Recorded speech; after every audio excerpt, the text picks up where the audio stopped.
Hi, guys, and welcome to the Gin and Tonic Show. I'm your host, Moose, and this is my producer, Nick. Our main discussion is about Islam in the 21st century. However, we will critique other religions and ideologies.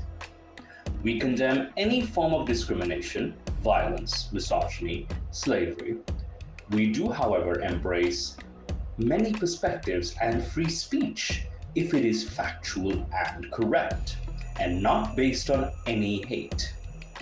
Throughout the show, we will be exploring different religious beliefs, practices, and their impact on society, ranging from politics, interpersonal relationships, and mental health of believers and non believers. We hope to create an open dialogue for those who feel they're not heard, especially those who have doubts and have left their belief systems. If you are interested in exploring the complex topic of religion and wish to be part of an honest and open dialogue, this is the show for you. We also welcome feedback and discussion from our audience and listeners. The Gin and Tonic Show is a free speech platform where you can express your ideas without any fear of violence and repercussions or any consequences.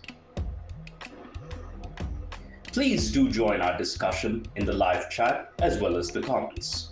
Thank you for stopping by and enjoy the Gin and Tonic Show.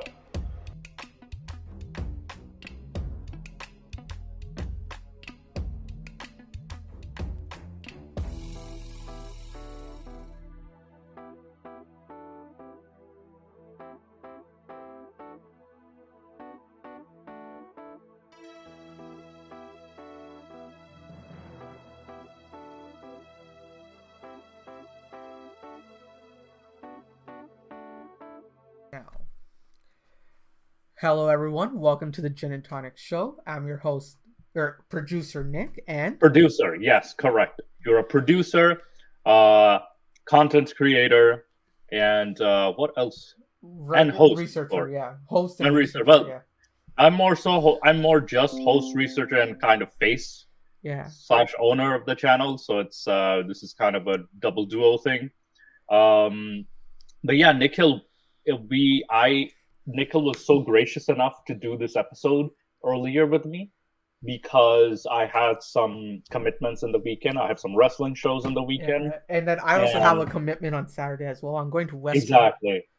Exactly. So we both are going to be extremely occupied. So instead of skipping the week, we decided, let's just record the episode and then post it. And then we can come back to you next Saturday. So that way you will have some content to review. Yep. So basically how this is going to go is we're going to be... the way I'm recording it is I'm going to record 2 episodes in one, just so I have the footage. And then the second episode, we're going to release whenever. And the reason why I'm recording the second episode is it's a very sensitive topic to me. You'll realize when I post it whenever we do. Yes. So it's not something I want to do on live. I want to pre-record it. But the overall structure we're going to do is we're going to react to some small clips and comments. Then we're going to do a Quran verse. And it's specifically on Atheist Day. So this is Happy Ex-Muslim Day today. So we're going to react to some quotes related to that in scripture. And it's Ramadan now. Yeah. So, it's Ramadan. So happy Ramadan, everybody. Happy. I think it's a Ramadan Mubarak, if I'm not mistaken. Ramadan Mubarak, or if you're speaking in Urdu, it's Rams. Like people, they have the Z sound. Yeah. So they'll say Ramzan Mubarak, but the Arabic doesn't have the Z sound specifically. So that's why they say Ramadan. They say Ramadan al-Kareem. Yeah. But Mubarak is more of a South Asian thing. South Asian, more of a Pakistani Indian thing. Yeah.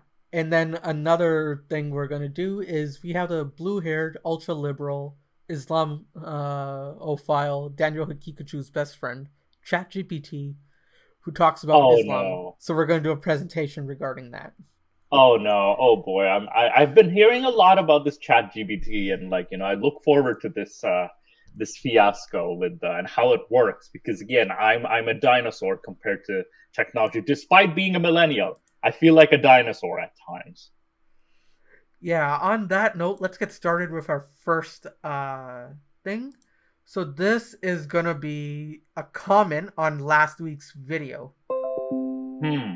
So This Joe is this on is okay. So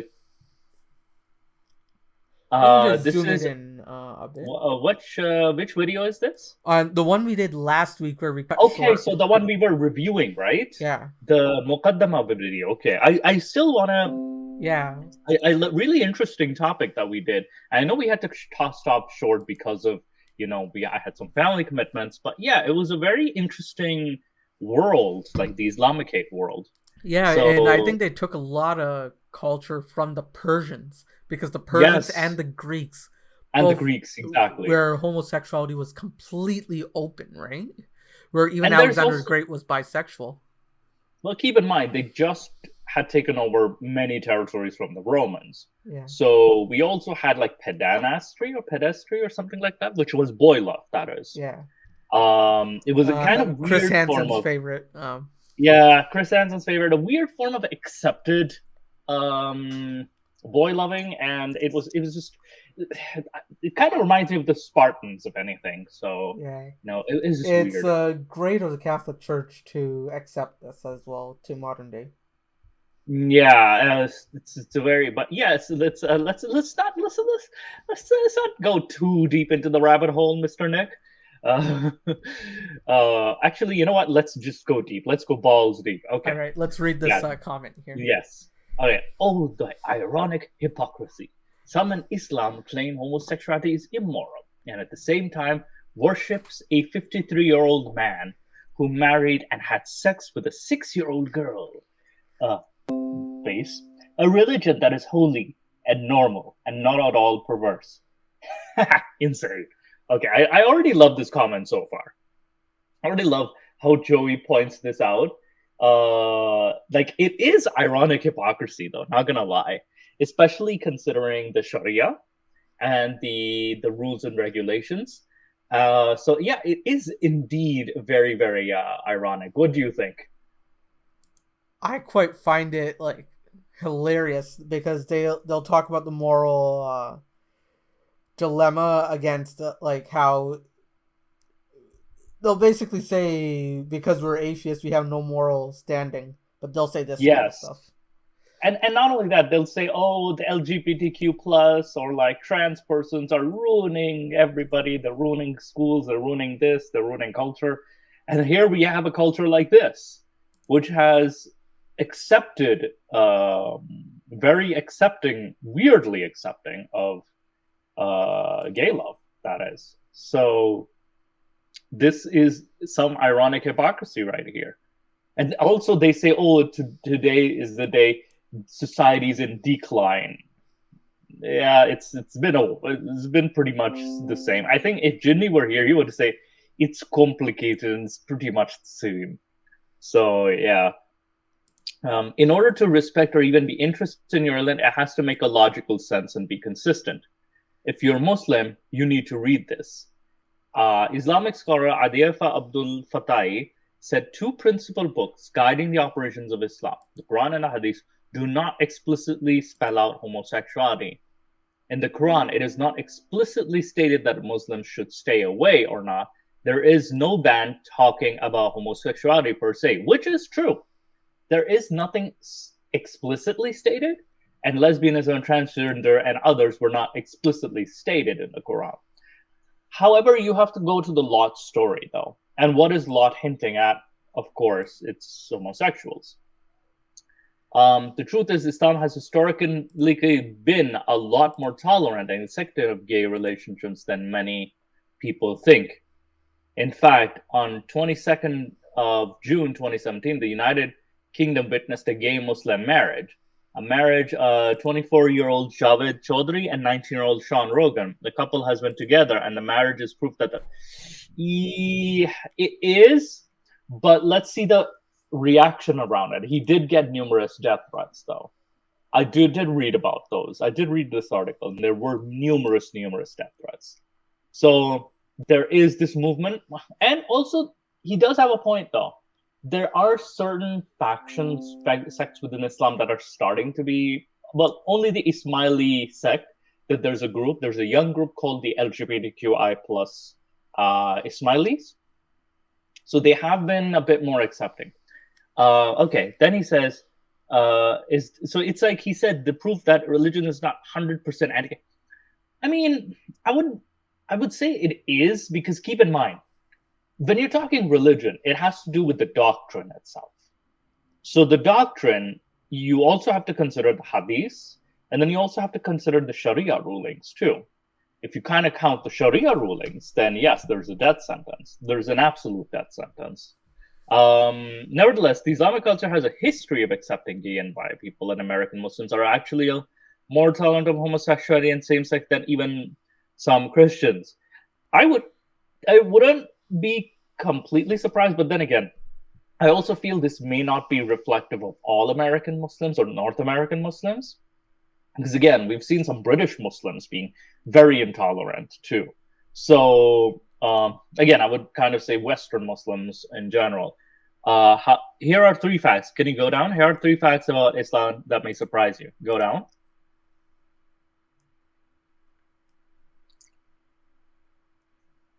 The Quran says nothing explicit.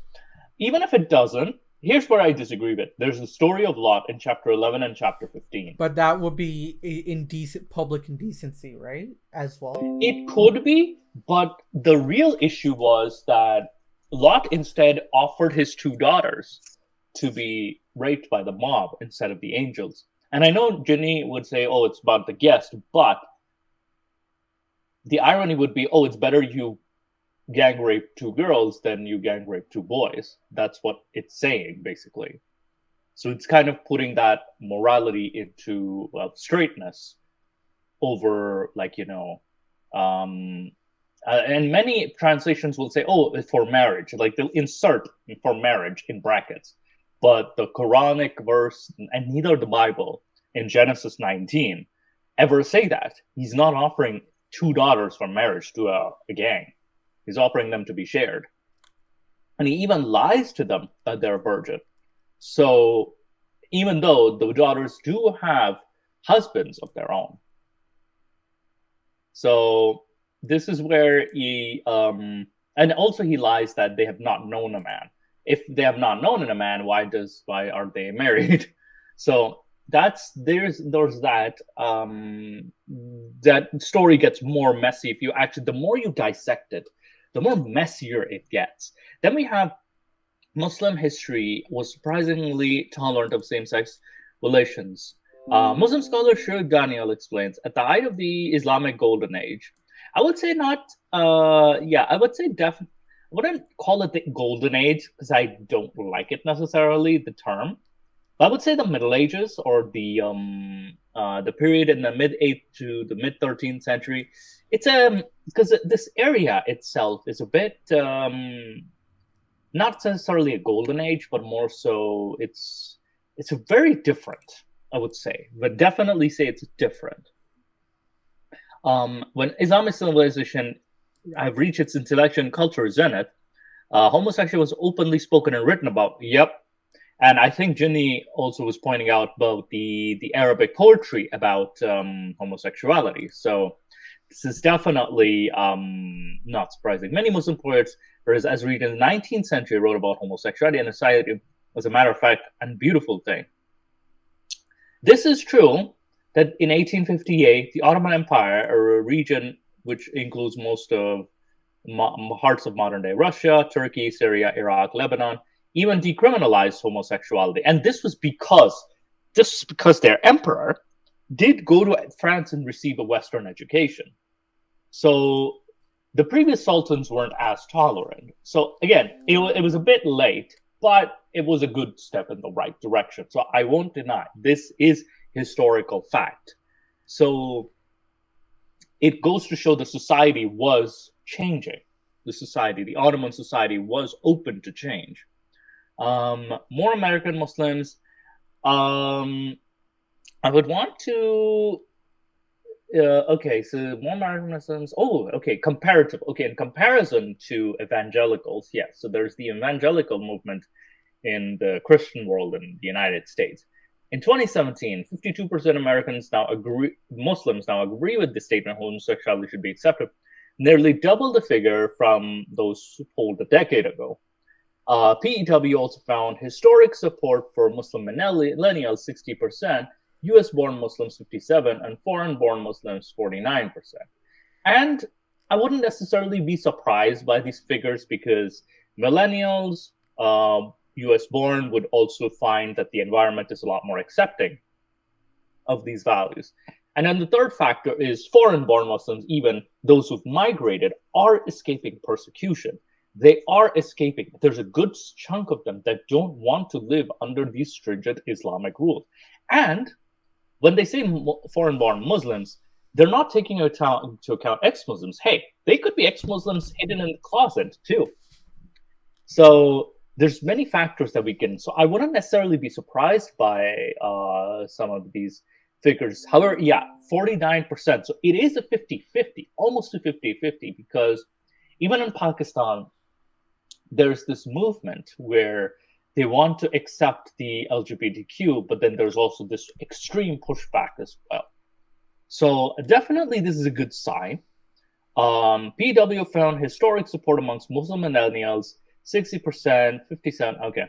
The marks spike continued in support, but only 39% of American Muslims, and a huge rise since 2007 when more Muslims were not accepting 61% of LGBTQ and 27%. So this is a big spike overall. PW survey also found 64% of Americans agree that there is more than one way of interpreting Islamic teachings and encouraging way finding for improved LGBTQ acceptance. And we've had our friend Mr. Faiz King, author Faiz King. And yeah, I think he also has different, I'm guessing, like interpretations. Like he's quoted some who've and had. Also, just out of schematics, I think instead of Mr., I think he's actually a doctor, right? It's a Dr. Faiz King. Mm-hmm. Yes. It's either author Faiz King or doctor, I believe. I don't want to be like misquoting here, if anything. So. Mm-hmm. Absolutely. Yeah. Oh, and I've been watching this as well, so hopefully we can react to that podcast. It was horrendous. The David Wood apostate prophet? No, so they basically reacted to Ayaan Hirsi Ali's and Mohammed Hijab's debate on Michaela Peterson's podcast. Oh, no. And at some point, I don't know why the fuck Michaela wasn't like moderating even more. There were some points where she was like, "Hey, buddy, that wasn't the question I asked." Because Mohammed Hijab would say something and then be like, "Oh, that apple polisher isn't a good representation of the religion," and calling her a bunch of like big word names. And then Michaela was like, "Hey, buddy, let's get back to the topic at hand." I don't blame Michaela, to be honest. I don't blame her at all. Like, it gets annoying with this guy. But anyway, let's see the rest. Okay. I think we only got one line left. So LGBTQ people. Encouraging. Have been there since the beginning and will be there since he stopped the hate and prejudice and let people be happy and live their lives in peace. And in good spirit, I do have parts that I agree and disagree with. Only mainly in terms of like the perspective of the Sharia, for example, right? Because we still have to find out that more Muslims need to be educated about the Sharia itself, too, the rulings, that is. And I've found that in Hanafi Muslim circles are a lot more tolerant, only because the ruling for the Hanafi ideology states, and it's a Sunni ideology, but states that it's up to the ruler. So, and keep in mind, the Ottoman Empire was predominantly Hanafi. So they do have a history in their legislation. However, the Malikis in North Africa, the Shafi in the Far East, and as well as like the Hanbalis in Saudi Arabia, for example, would go straight death sentence, and even Jafari Shias would go straight to death sentence, like in Iran, which is predominantly in Iran and Iraq. So it's still, and with Shia Muslims, I've seen that there's a lot more intolerance towards both casual and overt. So there also could be, we're not also counting for casual intolerance, which is, it's me and you, I can tolerate them, but they're going to go to hell. Because these are the kind of people who would reject their children, kick their children out of the house, or would end up supporting oppressive regimes too. So it gets complex, and we have to also consider these factors as well too. Yeah. So how about this? Let's move on to the next thing I want to react in this episode. So if I was to go here, share my screen. Also, if you hear a sound of me like chewing or drinking something, I'm also having some food. So I do apologize for that. Okay. Was Malcolm X a Muslim? Okay, this should be interesting. All right, so let's play this. So let me just open that screen on here so that can get recorded. There. So this is what we want to react to next. So it's a 1 minute. If one of you don't just take off my So not this one. Are you still the Malcolm X one, right? Yeah. Muslim? Oh yes, I'm a Muslim. I believe in the religion of Islam, which believes in brotherhood, complete brotherhood of all people. But at the same time that I believe in this brotherhood, I don't believe in forcing my... Yeah, so what do you say, Moose? You're saying something? Yeah. I can't hear it. 1 sec. Because in case the audience is also hearing this, instead of watching the screen, then I could read the screen, the words on the screen. Oh, no, the audience can hear it. So when I do that, the audio input's going up. But yeah, Okay, let's play this then. Yeah.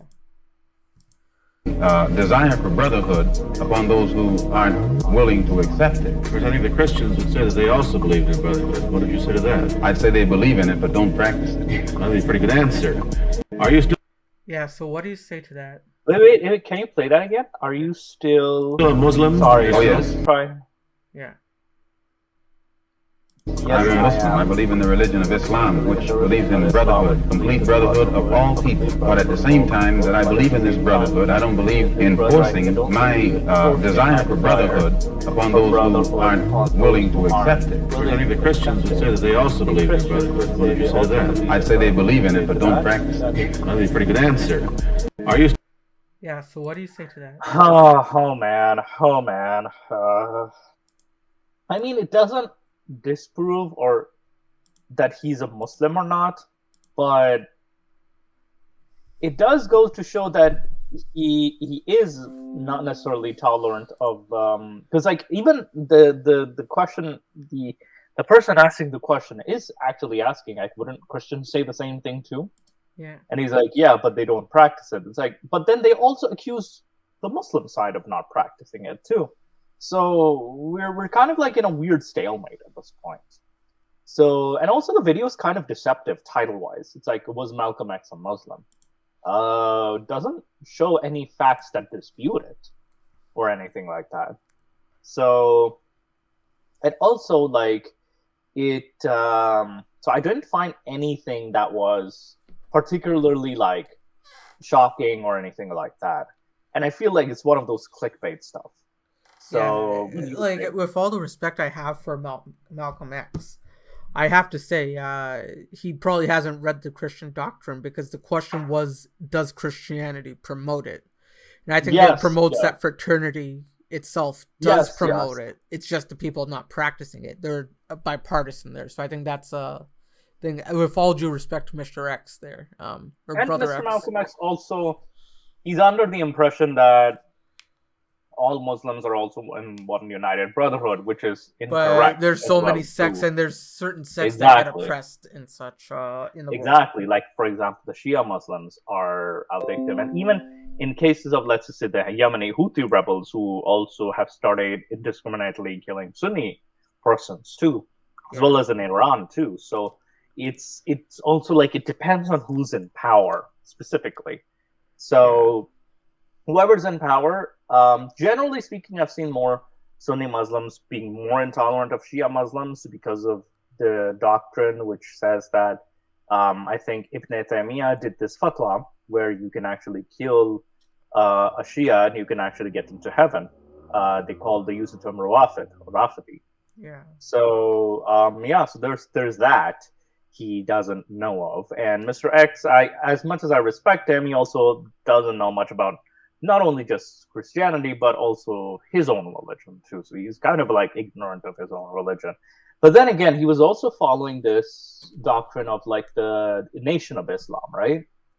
And the Nation of Islam was more of a, I'm thinking, it was a very fringe movement. Would we count it as part of Islam? I would love to go over their history in a future video, Nation of Islam. I don't think we have enough research to actually do that. Yeah, but if you're going to not today. I can do the research. Yeah. I can do the research on the foundation of this religious movement, sect, however you want to call it. I'm not sure if they're even considered real Muslims. So this is something I would love to, and we'd also go over Malcolm X's history in comparison too. So yeah, that would be an interesting topic to go over. Yeah, so I think we're at like the 25-minute, 30-minute mark. So let's go into our the scripture of the day. The scripture of the day. Oh, the scripture. Okay.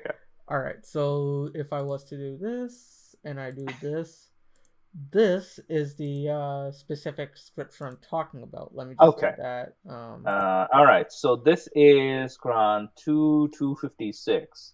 All right. So it says here, "Let there be no compulsion in religion, for the truth stands out clearly from falsehood. So whoever renounces false gods and believes in Allah has certainly grasped the firmest, unfailing hand, and Allah all-knowing." So this is and one thing that I have an issue is whenever we hear this quote, we only hear this portion. Yes. There's also 532 that says the same thing. Can you open 532? Because it's repeated. Because it says whoever renounces false gods too, yeah, right? So 532 tells us a different 532. So when we say 532 and 533, we'll read both of them. Then it says, right? "That is why we ordain for the children of Israel that whoever takes a life, unless as a punishment for murder, mischief, and that, it will be as if they killed all of humanity. And whoever saves a life, it means they save all of humanity." So this is a very misquoted also scripture too, because they don't show the full. Although our messages already came with clear proofs, many of them still transgressed afterwards through the land. So this was for the children of Israel. And go down, 533, just scroll down a bit. And then, "Indeed, the penalty for those who wage war against Allah," so immediately it turns the switch, "and his messenger spread fish, is death, crucifixion, cutting off the hands and feet on opposite sides, or exile from the land. The penalty is disgrace for them in this world, and they will suffer tremendous punishment in the hereafter." So this completely contradicts the message in itself. By the way, can I share a screen here too? I think I can. Yeah. You can. Let me stop presenting. If you can share a screen, I'll see if it shows up on the OBS recording. Yeah, I wanted to do the tafsirs for the 256. So I have some tafsirs that we can actually look into. So what do the early Islamic scholars say to, what do you call it, the tafsirs themselves? So let me just present. Window. This, whoops. There are no tab. Okay. What's wait, cancel. Hang on. What's that now? A tab. Okay, there we go. There we go. So we have the tafsir. So this is, if you can see this. So we have Tanwir al-Naqbas, Jalalain, Kashani, and Ibn Kathir. Now we'll read the main. There, he says, Jalalain says, there is no compulsion in entering into the religion. Rectitude has become clear for it. That say, through clear proofs that it has become manifest to faith, it was, and disbelief is error. So it still says disbelief is error, but it's assuming that, oh, we're still right. Yeah. It was revealed concerning Ansar of Medina who tried to compel their sons to enter into Islam. So whoever disbelieves in the false deity, namely Satan or idols, Tahut, false deity, is used in a singular, in plural sense, and believes in God, has laid hold the most tight knot, unbreaking, that cannot be severed. God is hearing. So this was in response to those who were compelling their sons into, according to Jalalain. Now, for Ibn Kathir, if we actually, let me read Tanwir al-Maqbas. So no one from among the people of the book and the Magians. So he's saying the Magians, the Magi, and the people of the book, which is the Jews and Christians. So the Magians are a form of like Zoroastrians, should be coerced into believing the divine oneness. The right direction is henceforth distinct from faith, from disbelief and truth. The following was revealed about Mundhir ibn Sawi al-Tamimi, the command of the devil and the worship of idols, and it has come forth from him, has taken and hath grasped, there is no God save Allah. So which will never break or cease, will never cease, and vanish or person. It is also said that this means for whom he believes, the bliss of paradise will never cease. So it, in essence, it's saying that, we're still correct, So, and also it was for, there's two different reasons we already have of why this verse was real. Yeah. Kashani says there is no compulsion, because reality, religion is the guidance that is acquired from the light of the heart that is concomitant of the human primordial nature, and that is acquired for faith. As God exalted be he says, so let your purpose of religion as a Hanif, a nature given by God. Hanif means monotheist, right? Yeah. Or the believer. And which is... Or Hanif would be the person of the book, right? I would say these were the Abrahamists, right? Yeah, so the person of the Abrahamic book. Yeah. But they weren't necessarily Christian or Jewish, but rather this was also another group that actually existed in pre-Islamic Arabia that we don't, hasn't been covered. Would this be related, the root term for this, God, I wish Culture Jenny was here, but would this be related to the root word of Hanafi? Maybe, but keep in mind, Hanafi comes from Imam Hanifa, right? Yeah. Abu Hanifa. So they're the followers of his ideology. So it's maybe his name came from there, but again, I wish Culture Jenny, but I would say Hanafi is more for his ideology, which was his school of thought, his doctrine. So it is esoteric, louder, bright, who has eyes, disbelieves. Okay, so non-extended. This is also a lot of the blah blah blah. All right, I'm kind of already tired of reading this one because this one's a bit disappointing. Then in that case, let's actually get to. Wait. This I wanted to read this Ibn Qasir. This one is the more detailed one, but this one will say it says here he does specifically verse by verse. So do not force anyone to become a Muslim, for Islam is plain and clear and proves evidence plain and clear. But the irony of this, Nikhil, is that it's not clear. There's no good evidence. Oh, we're going to find out how clear it is in my presentation I made. There is no need to force anyone to embrace it. Rather, whoever directs Allah directs to Islam, opens his own license, who will embrace Islam.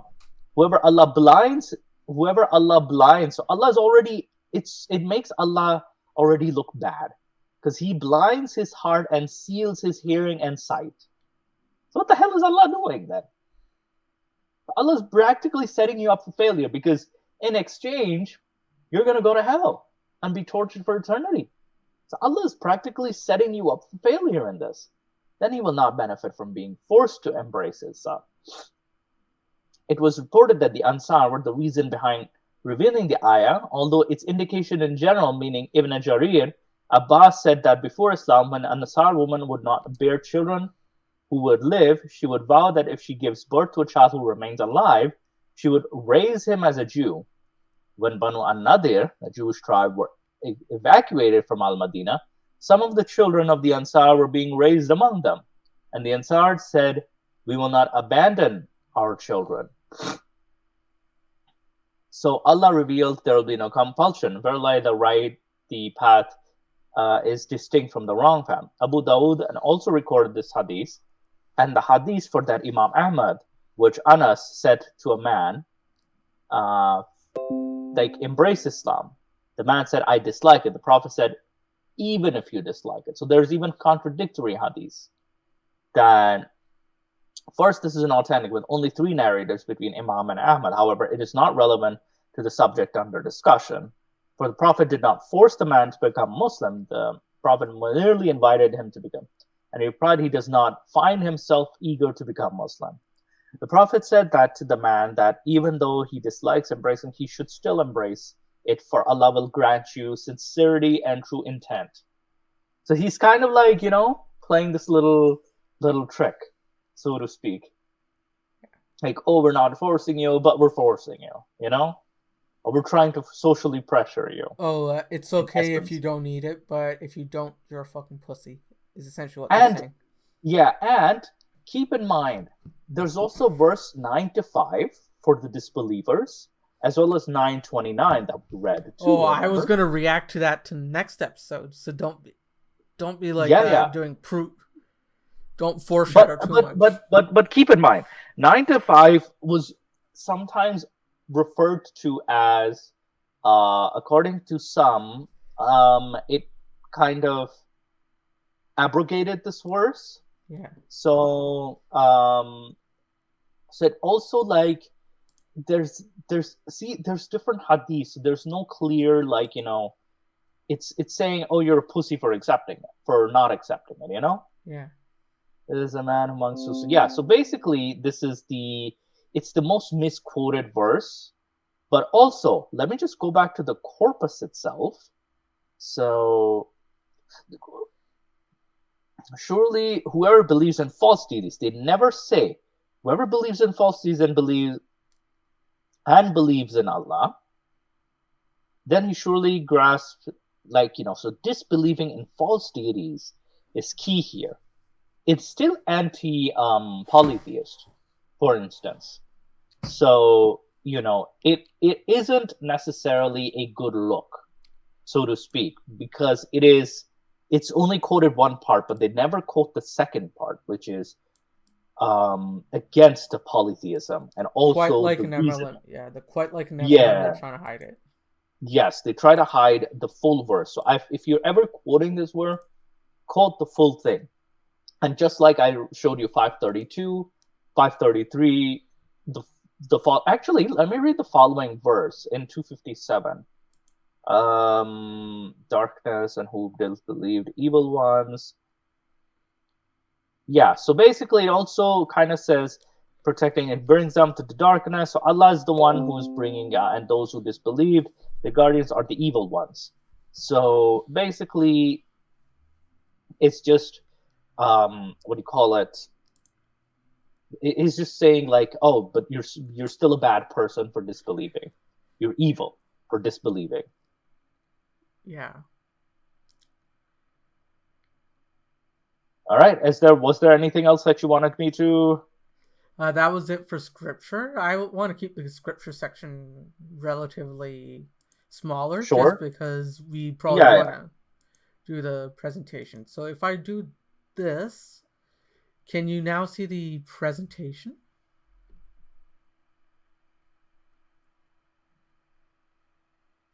Are you sharing your screen? Yes, so you should be able to come into the so if I do this, if I present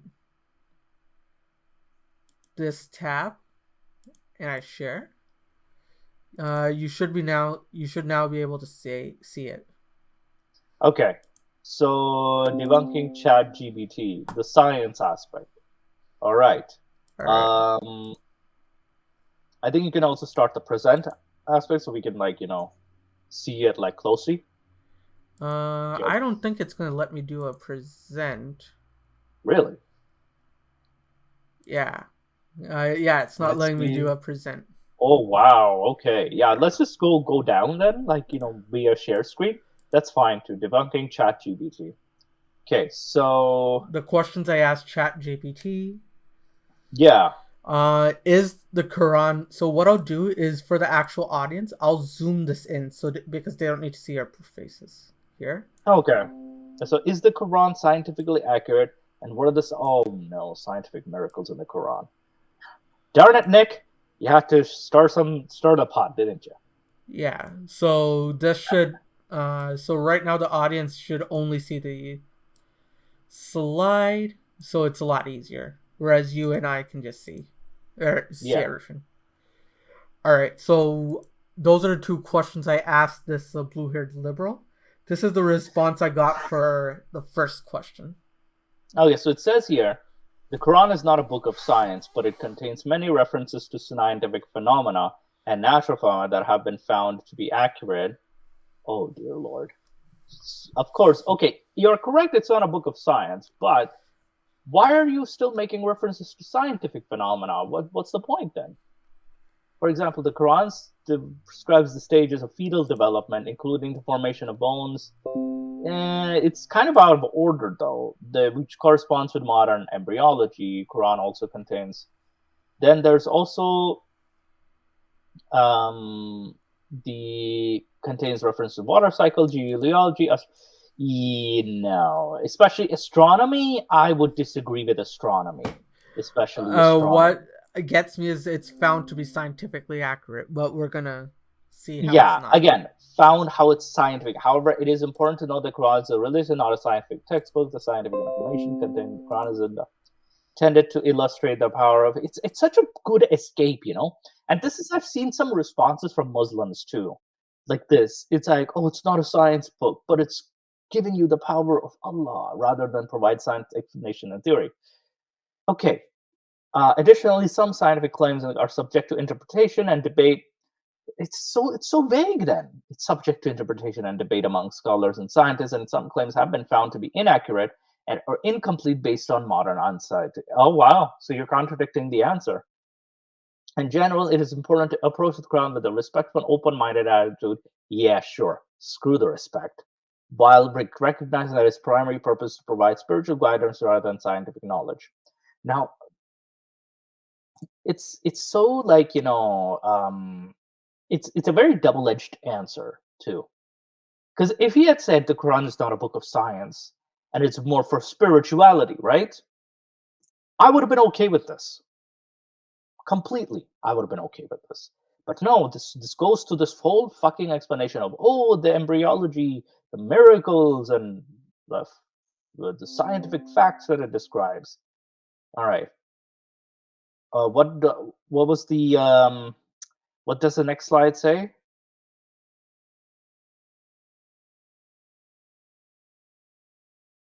Nick, you there?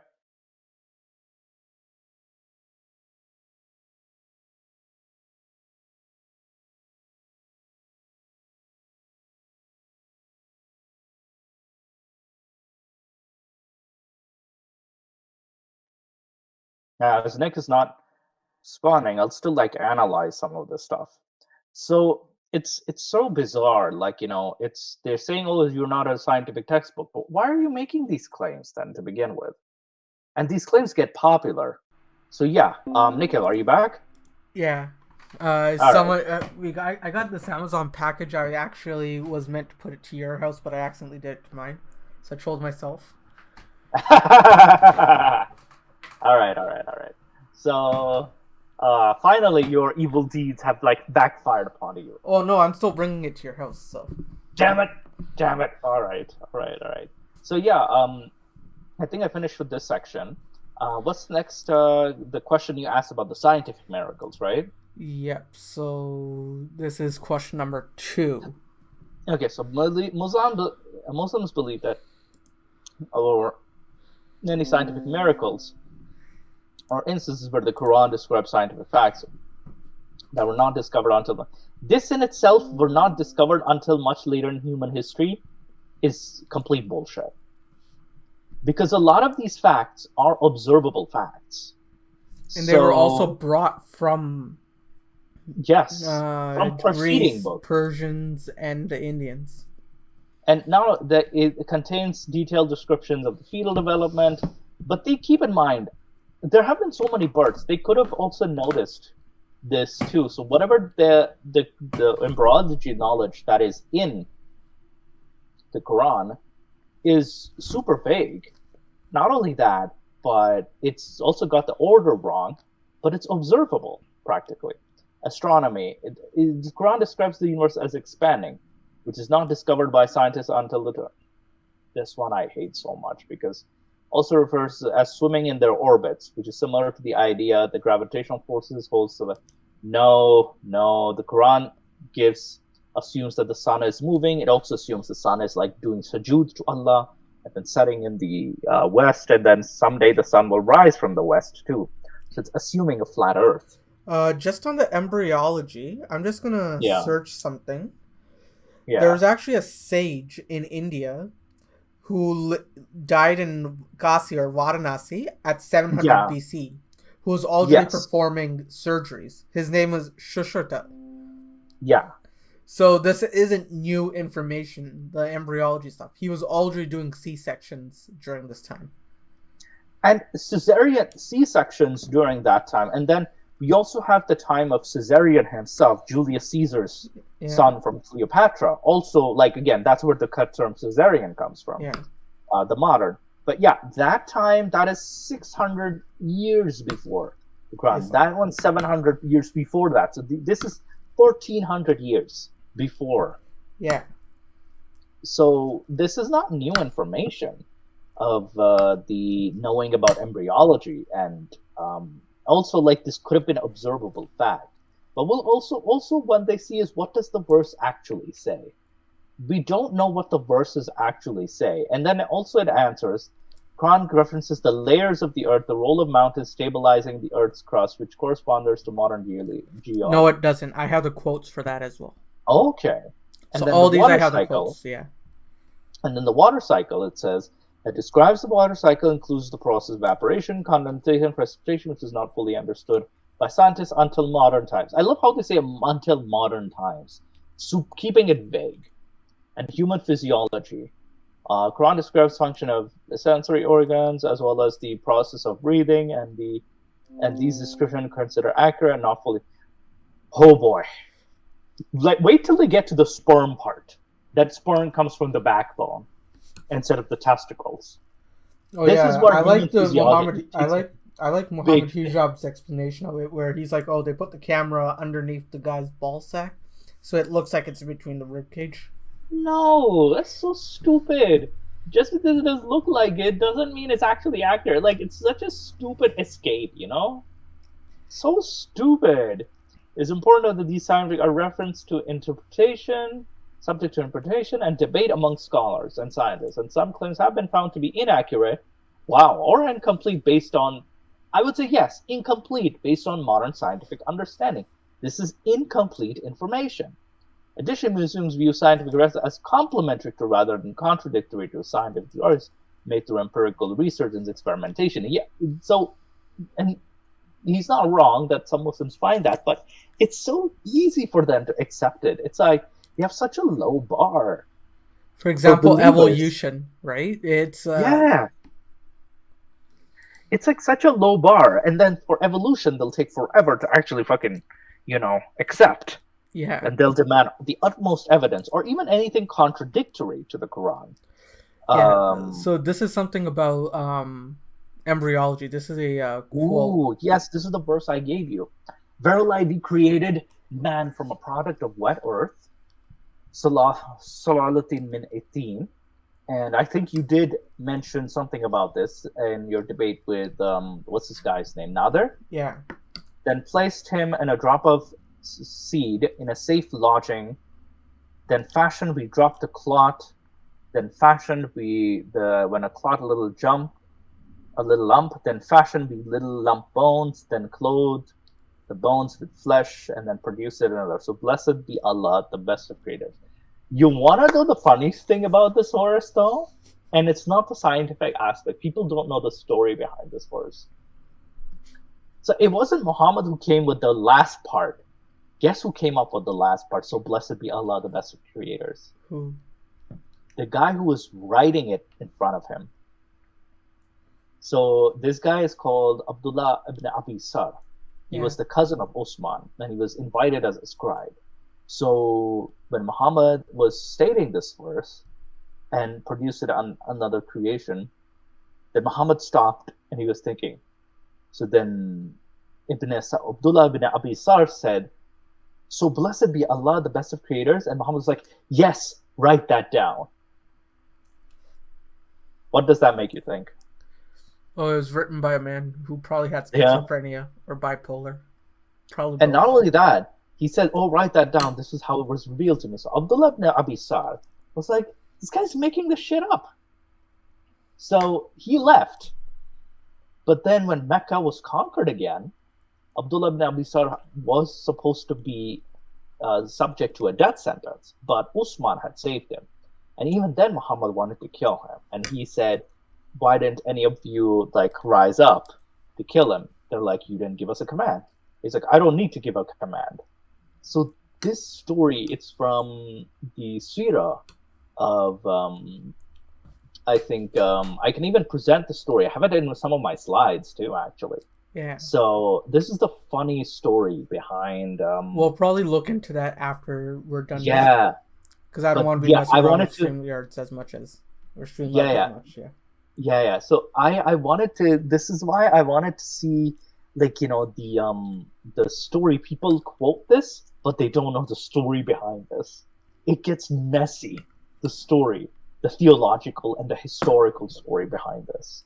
And now I'll take your take on the embryology. So what do you say to this verse? So there's also other quotes I added before we go into the scientific stuff. So it says here, "O mankind did concerning resurrection, then lo, we have created you from..." Yeah, this is talking about resurrection, right? Yeah. And the very first, it's talking about resurrection. And then from dust, from the drop of seed, from the clot, and little lump of flesh, shapeless, then we make it clear for you, and when we cause that, we will remain in the wombs for an appointed time, and then afterward we bring forth as infants, and ye attain your full strength. It's vague, because this is not new information. This is like saying, oh, I created you from a drop of seed. Yeah, literally the seed it's practically sperm. So this is not new knowledge by any means. You will remain in the views for an appointed time. It never says 9 months. It never says time. And then... But then I see people making the argument, hey, it can be, some babies come out at 7 months, some babies come out at 10 months and such. Yeah, so it's like an appointed time because it's destiny, right? Yeah. And it's like, that's a poor argument because you still have to go through the process, and there's a general average time. And among you there is who dieth young, and among you there is who dieth brought back, the most abject time of life. So that after the knowledge he knoweth therein, it doth thrill and swell, and put forth every lovely kind of growth. So this is the second quote from chapter 22, verse 5. And then we got one more quote here, and then we'll go into my scientific stuff.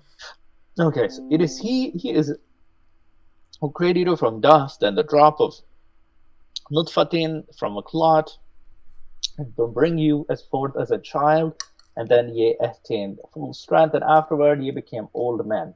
It's kind of general.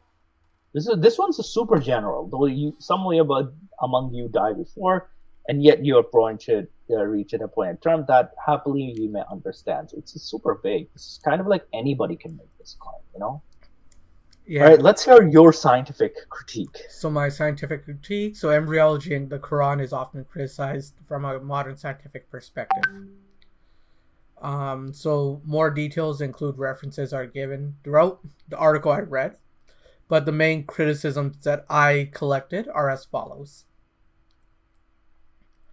So a number of verses demonstrate a belief that man is created from semen itself, as a fluid is placed in the womb from a known term and undergoes various stages of development, as taught as by Galen and the Jewish Talmud. So this is already there by Galen and the Jewish Talmud. So this is not new information.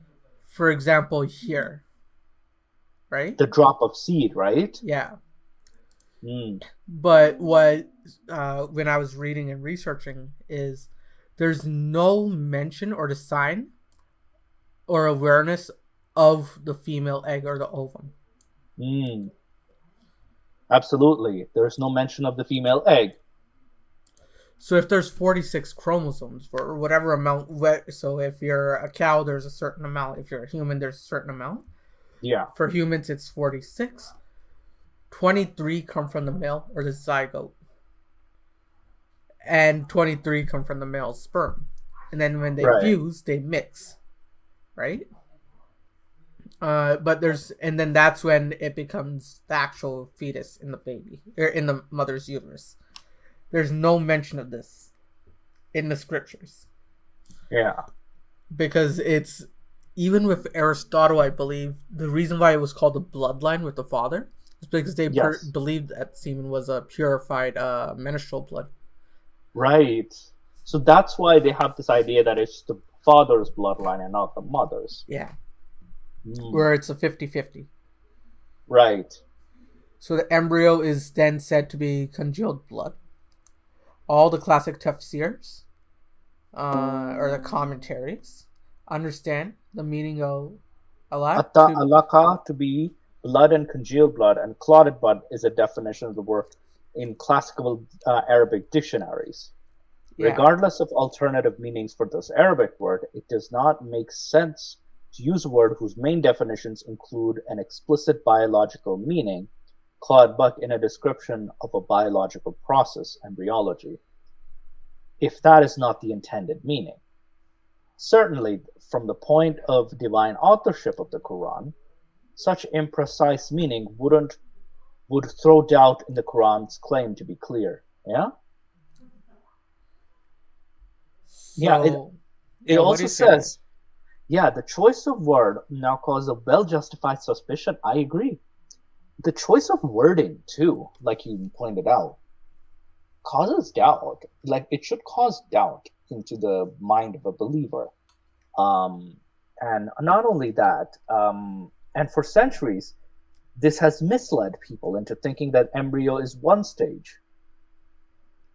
And it's inaccurate. And the real embryo is at no point blood nor a clot of blood. It's a cell. Right. And the way they would see this is that when a woman would menstruate, it's clotted blood. Right? Mm-hmm. So that's what they get this information from, whereas it's two cells merging and exchanging DNA. Right. So similarly, for the same reason, it would not make sense for the use of this word while intending the blood clot is a mere visual analogy. So it's inaccurate.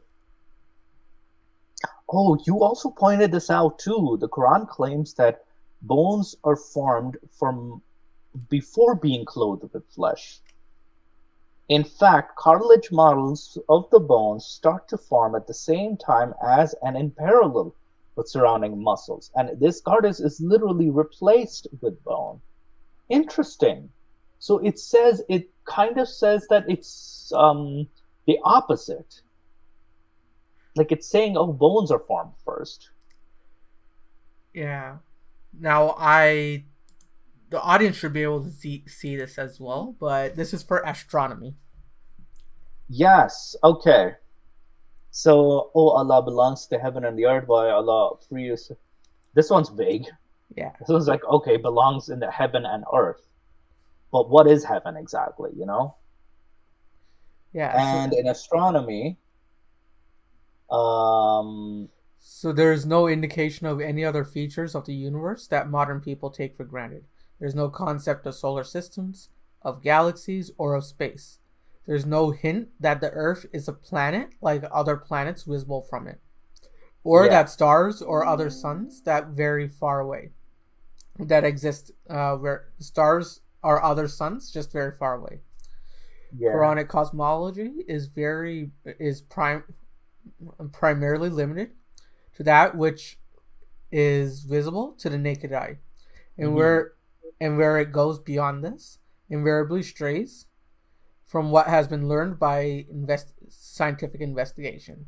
And what gets me is that there's other cultures like the Greeks, the Persians, the ancient Greeks, the Persians, the Egyptians, the Indians, the Maya, all had a superior knowledge of astronomy. Absolutely. Whereas for Hindus, I can personally say the Navgrahas are planets that they're planets. Which goes to show that preceding cultures, preceding religions, and preceding ideologies already knew this stuff. A lot of the stuff. So this is not new information for them. Like what the heavens and the earth, like it's pretty much, it has no description. The Quran has no description whatsoever. So the fundamental status of the heavens and the earth are two main components of creation, emphasized repeatedly in the Quran, and it is the separation of these two that stands as the initial creative act of Allah. It's 21:30. It says here, "Do not the unbelievers see that the heavens and the earth were joined together before we clove them asunder, and we made them from water, every living thing? Why not they?" And this is quoted by Zakir Naik a lot. Yeah. And he quotes this as the Big Bang. Like, this is called the Big Bang. It's not the Big Bang. And this is taken from a Sumerian legend of the god Enlil, who separated An and Ki, which is his mother and father, who were earth and sky, or earth and heaven. Yeah. Then he went to heaven and then created things by having sex with his mother. That's where I said it here as well, where additionally the Quran is clear that Allah created the heavens and the earth. The earth came first. And it says here that the earth itself is one entity with the heavens, but had this been during the Big Bang, the earth would have been destroyed in this immense heat. So, and it's such a bizarre claim, because the age of the earth and the age of the universe is tremendously different, at least from estimated age of the earth and the universe. So this one is so misquoted. It's extremely misquoted. And with astronomy, and then I like how you mentioned 41:9-12. I think you brought this up with Nader as well too. And he's like, he created the earth in 2 days, and then he contradicts himself when he says, and then blessed in sustenance for 4 days. Then he turned to the heavens when it was on smoke, and said unto the earth, came to you willingly. And they said, so he ordained them in 2 days. So he takes longer to create earth and design it for 4 days, and then takes heaven 2 days. It goes to show it's a very geocentric view of the world that the Quran and then presents. Hundreds of years before this, heliocentrism was already talked about. There was already a heliocentric model available from the time of Aristarchus. Yeah. So, who actually, I think it was him who estimated the distance from the Earth and the sun and the moon in astronomical units. So, this knowledge was already there, and this is like clearly bad science. It's clearly bad science. And not only that, it's it also reveals, look at here, 7 heavens. It constantly says 7 heavens just means the 7 heavenly bodies. It was an ancient Sumerian myth. The sun, the moon, the planets. But then in India, they already had the lokas, the 14 lokas. Yeah. the other lokas and I forgot the sub-Earth lokas, but there's 14 worlds, and there's 7 heavens above Earth and 7 hells below Earth. Yeah, which is also based on mythology. It's practically mythology, because the 7, the origin, what I'm saying, is coming from Sumerians, where they said they only were able to observe the sun, the moon, and then they have Mercury, Venus, Mars, Saturn, and Jupiter. That's it. Those were the 7 heavens. We don't have Neptune, we don't have Uranus, and we don't have Pluto in that circle. So this is where, because it was observable, this was where they got these legends from. Also, I think the Indian legends also influenced from that, from the Sumerian mythology. So just to be clear, there's no space for Uranus in Islam. And no, technically, even in mythology, no space for Uranus, whether it's Hindu mythology or Sumerian, no place for Uranus. And then, oh man, I know you had to. You. Also, he then ordained them the heavens with lamps. This is where it was also a mistake. The stars are as lamps, but the stars are like massive balls of gas. Yeah. Massive gas giants. And these are some of the stars are practically way bigger than the sun itself. Yeah. So factors of 1,000, factors of tens of thousands, factors of hundreds of thousands. Exactly. And we've also seen like size comparisons too. Like, man, these things are massive. So when they say stars fall, it just... And also, of course, the shape of the heavens. Oh dear. It is he who hath created you for all things on earth. Moreover, his design comprehended. For he gave order, perfection to the 7 firmaments. Again, firmaments means 7 layers, right? Or 7 heavens. It's like, it's still repeating the same Sumerian mythology, so to speak. So this was nothing new. Like, Sumerian mythology probably spread around the Middle East during that time. Yeah. And then, again, in 7 firmaments in 2 days, as 7 heavens, that they call them. He assigned each heaven its duty and command, which is heaven being, like I said, sun, earth, and then all the planets, cut off Uranus from there. Uranus and onwards.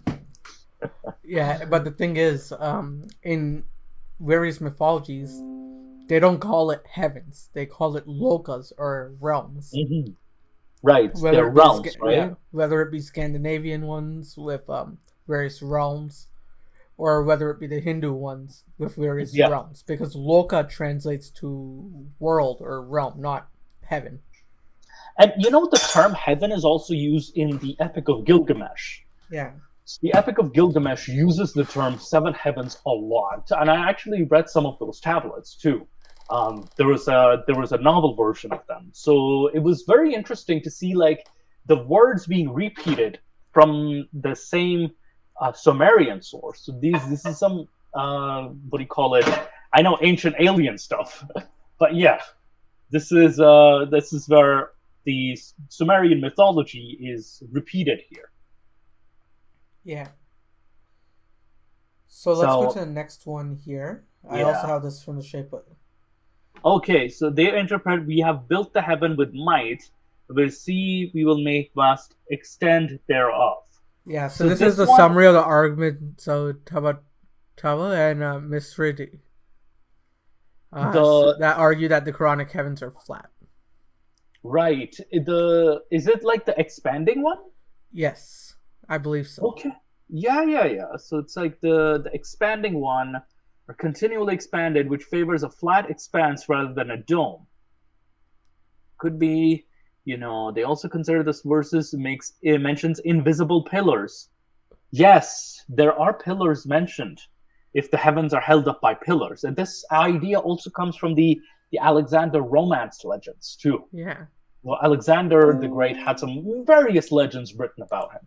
And so even these primitive ideas, he would, in those stories, wonder, what is holding up the heavens? Is it held up by pillars?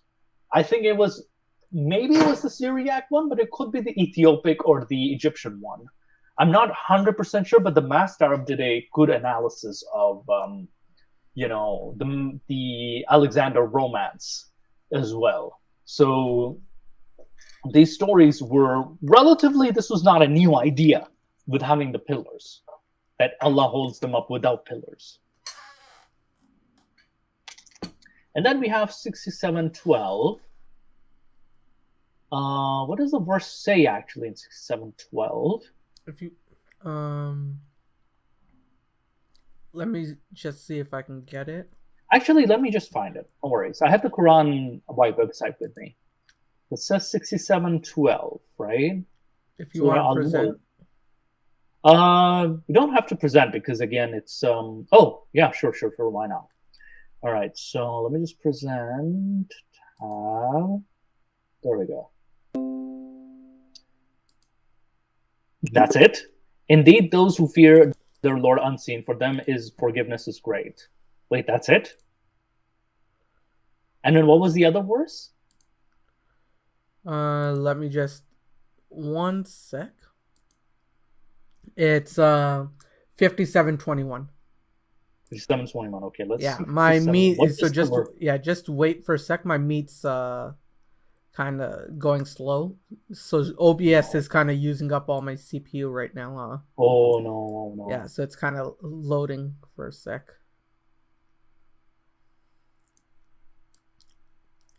By the way, so I'm using this because I am still a student. I'm using a rinky-dink laptop. I can't really buy a new one, so it's really slow during transitions for me. But can you see the verse? Yeah, now I can see it's loading. Yeah, so it's still loading. Give it a sec, and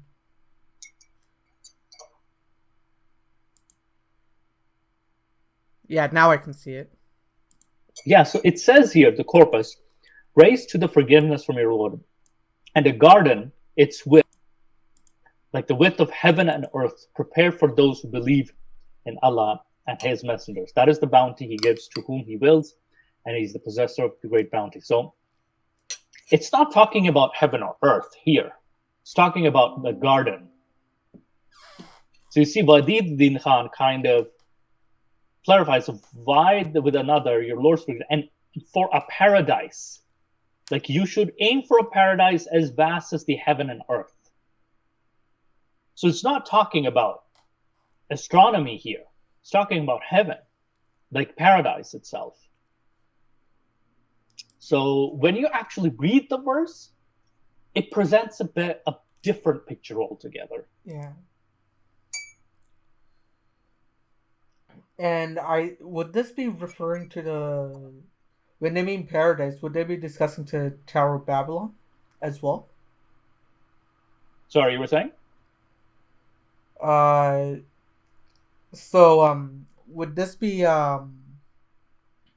referencing to the Tower of Babylon as well when they say how heaven should look? I think they not necessarily. Yeah. Because this heaven, the garden, the paradise that they're talking about, is the Firdaus garden, or the garden where you will enter after you do good deeds, right? So it's the opposite of hell that they're referring to. This is heaven, not heaven, but they're talking about a garden. So they're not talking about any planets or the earth. Though astronomy is not the focus here. The focus here is the paradise status. Yeah. So that's as clear as the translations say. They talk about garden. So the garden, you should hope for a garden as big as heaven and earth, which is as big as the planets of the earth, right? Yeah. Or as big as the universe, so to speak, if you want to interpret it that. So that's how you should aim for, because you need to embrace Allah and seek his forgiveness. Yeah. So let's go to the next one as well. So we talk about geology here. Yes. So this is where I say the earth is spread out flat. So the Quran mentions that the earth is spread out and laid flat. So the Arabic word here, sataha, was used to describe making a flat top or roof of a house or chamber. Can you And present this? Can I see this? you should be able to see this. I actually can't. How about now? Nope, can't see this. God damn. There we go. Okay. Perfect. All right. Okay. So you're talking about geology. Earth is, yes, the spread out. Oh my goodness. This is so misused. And at the earth, how it's spread out is the exact quote from Quran 88:20. And it's like, and they see how the earth is spread out. And Eric Sadaha, who is used to describe the flat top of the roof of a house or chamber and making the surface flat, words from the same roof. So it's a flat plane that it's describing. So it's practically like, not even accurate. And then some would say, oh, this is from a perspective of the human. But it's not. The Quranic commentary agrees with this verse, saying that legal scholars at this time agree that the earth is flat, not spherical. So I like Jalalain tafsir because these two men, the two Jalals, they practically admit it. Yeah. They admit how scientifically inaccurate this is, but this is for how it's understood. And the earth, how it was laid out flat. And thus inferring from this power of God, exalted be he and his oneness, and commencing in mention of camels because they are closer in contact with the earth than any other animal, which is not true. As for his word, sutiha, laid out flat. It means laid out flat. This is, on a literal reading, suggests that the earth is flat, which is the opinion of most scholars and is revealed law. And not a sphere as astronomers have it, even if this latter does not contradict any of the pillars of law. So this makes it very interesting that the word is actually talking about spread out flat. Yeah. All right, so let's go to the next one here as well. So the earth is like a couch. Oh, wow. So the earth is described using an Arabic word, firashan, that means a thing that is spread on the ground to sit or lay upon, or like almost a futon.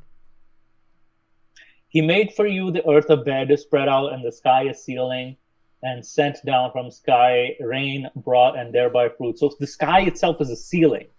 Yeah. So it's like this in itself is incorrect, and is used as a verb in 51 in the sense to spread. So it's also repeating the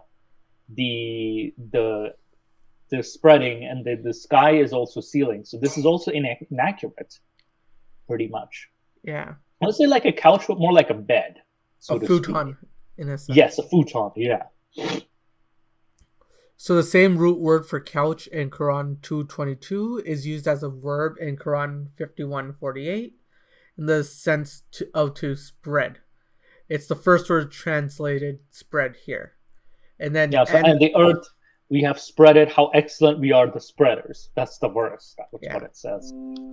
Yeah, and that's how I have it here as well. So I don't think we need to go into too much of scientific of that, just because we know how ridiculous it is. Yeah, it's already pretty, describing it as in very human terms.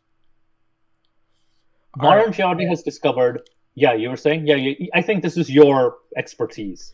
Yeah, so mountain, so I remember, I don't know if you remember the first time I came on Gin and Tonic. Yes. But this was the discussion we had with Smart Cat. I think, yes, we did actually, where you were saying about the mountains. You were talking, that was your conversation about the mountains, and how you stated that you were talking about how inaccurate this is. Yeah. That the mountains were used as pegs. So modern geology has discovered that large plates in the crust of the earth are responsible for the formation of mountains, called plate tectonics. That slow movement of these massive plates meet, and the pressure between them pushes up the crust, forming mountains, while also causing earthquakes and faults on the earth's surface. The formation of mountains and occurrence of earthquakes are thus both largely the result of destabilization tectonic activity. They are part of the same ongoing process, and one cannot exist without the other. The Quran, by contrast, holds the mountains are like pegs in the ground stabilizing the earth, which would shake without them. So And here the we have verses, Quran 16:15. It's and he has set up on the earth mountain standing firm, lest it should shake with you, and the rivers and roads, that ye may guide yourselves. And then you have Quran 78 6-7. Have we not made the earth as a wide expanse and the mountains as pegs? and it's the opposite, because the mountains are a result of the earthquakes and the formation of via the tectonic plates, instead of being the pegs themselves. Yeah, and there's like this example with I don't know if you remember the earthquake in Nepal. Yes. The Everest or the Himalayas actually increased at a height, I believe, of 1 meter. We were able to observe it just because of these earthquakes. Interesting. Seismologists were able to study the fact that there was a 1 meter height difference after the earthquake itself. And I remember Pakistan's mountainous regions of Islamabad in the north were also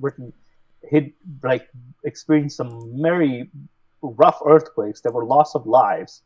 And yeah, it was near on the fault lines that, the mountains were. Yeah, so the next thing I wanted to talk about is the Quran describes earthquakes, blizzards, hurricanes, and other destructive natural activities as being a sort of punishment for the humans they inflict. Research, however, has not found any correlation between the civilization's irreligiosity and their susceptibility to these type of natural disasters. So some quotes as evidence for this is Quran 16:45. Yes, so it says, "To them, those who devise evil plots feel secure. Allah will not cause the earth to swallow them up, or the wrath will not seize them from directions they little perceive. And then, but they denied him, and the dreadful earthquake took them. Now, who is them? And morning found them prostrate in their dwelling place." Who is them? It's super vague. It doesn't say who it is. "Do you feel secure that he will not cause you to be swallowed up beneath the earth when you are on land, and he will not send against you a violent tornado with showers so that you will find no one to carry your affairs with?" Then it's funny too, because natural disasters don't give a fuck about who you are, how religious you are. They just happen. Yeah, no, it's natural disasters. And I hear they have no. I don't know why people still believe this in modern day. Yeah, and it's both like in most religious circles I've seen, and it's general theist problem. It's like, oh, they were doing some sins, that's why, they're suffering from, so and so. But it's like, what if these people were religious? They've been praying 5 times a day, or they're going to their temples. They're going to the church service. And I don't think when there's a hurricane, the hurricane isn't focused on one guy who's praying or one guy who's a kufar, right? It's gonna kill everyone there. Exactly. So, he's praying too well, so you want to bring him closer to God? Yeah. So, if anything, it's not going to save a believer. So there's no correlation who survives and who dies. And then there's human physiology. There's the human physiology claim. Verily, the likeness of Jesus before Allah is likeness. He is created from dust, and he is said to be, and he was. 359. That's the transliteration. Yep. So what do you say to this at Al Imran? We're not coming from dust. Yeah. And then it's clay. We're also described from clay. Is it clay or is it dust? Yeah, it can't be both. It is who you created you and shape, and then we bade the angels to prostrate. This is from Genesis, pretty much. Genesis, actually the life of Adam and Eve as well. Yeah. as well as like older Jewish sources, many Jewish stories, and even the Iblis. The term Iblis comes from the Greek word diabolos, or thought to be from diablos. That sounds like a Mexican biker gang. Yeah, but it's a Greek term, right? Originally speaking, a Latin term. Yeah. So, diabolo. So this is where diablos. This is where Iblis comes from. He used to be one of these who now, who to bow down. So this is from a legend too. So in terms of human physiology, what prevents you from bowing down? I am better. Thou createst me from fire and him from clay. So yeah, he says humans are made from clay, but clay as a material being used by the gods is also not a new idea. I think the Ishtar, or one of the gods in Babylon, used clay to create the man called Enkidu. And Enkidu was created with a drop of clay, and the goddess fashioned him out to become the wild man. And then this wild man, this is from the Epic of Gilgamesh, by the way. So this idea that the clay, humans being made from clay, was not new in Lord mythology. Ganapati was But also yes, made it's out of also clay as heavily well. inaccurate, though. Yeah, and that was it for my presentation that I had. Oh, perfect. But we're also edging on like the 1 hour 30-minute mark, so it's we're at perfect timing. Oh, perfect. So yeah, I think this is the end of the episode. Thank you so much, Nick, for making me review these things. It was actually a very intellectual, like a more intellectual conversation. As opposed to all the history that we're doing recently. Yeah, well, we've been more focused on like the science here. Yeah. And I think your explanations, the verses you brought out, especially in your research that I read out, it was pretty well spot on. And then I also had some idea. I remembered, not ideas, but I remembered where I read these from, like the legends. That is the stories behind them. But then when it comes to science, like which is your expertise, I'm glad you explained it to me. The mountains being not firmaments, like not pegs, but a result of tectonic plates constantly like pushing against each other, and not the other way around. So there's a lot of scientific inaccuracies. So you can't make claims and then have some scientific inaccuracies. Yeah, most definitely. So on that note, I think we can end this episode. But yeah, thank you guys for listening to this. Please leave a comment and such. We'll be listening and reading your comments. For me, at least, this Saturday, I'm going to go to Western. I got my family members have a campus tour there, and then I'm also looking at seeing if they have any graduate studies or postdoc programs there that can apply, or doctorate programs that can apply there. So yeah, it's I'm not going to be available, and say Moose has his things to do, so it's... Yeah, this weekend I'm traveling to both Hamilton and Niagara Falls for wrestling shows. So, yeah, I will be hella busy. Yeah. So, I'll see you guys next week then. All right, take care.